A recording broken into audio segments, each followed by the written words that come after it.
Project didn't happen overnight, but while bricks and mortar were going up, pieces of history were carefully being carved out of the ground. 9 News reporter Brian Iacono is live at the Museum Center, where today history will begin to come alive again. Brian? Hi, good morning, Catherine. The Cincinnati Museum now has a permanent collection of a number of those artifacts that were pulled from the ground during the bank's construction project.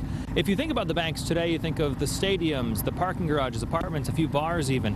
150 years ago, obviously the city looked a little different.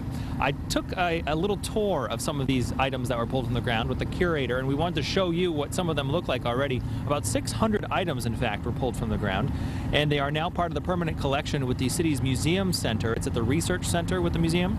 Now, the curator says there isn't anything that really redefines the history of the city from what they found, but they are important pieces nonetheless. Things like ceramics, glass, a few toys they pulled even, and you could say they're actually parts of history and parts of lives of people that don't actually make it into the history books.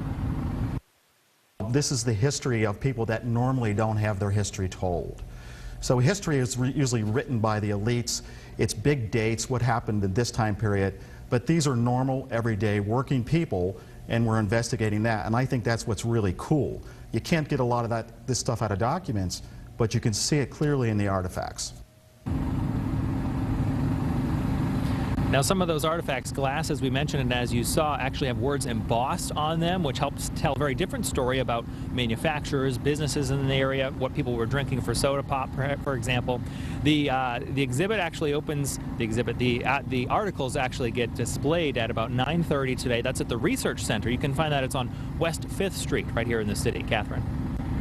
All right, Brian, thank you. Well, this evening will also be one to remember.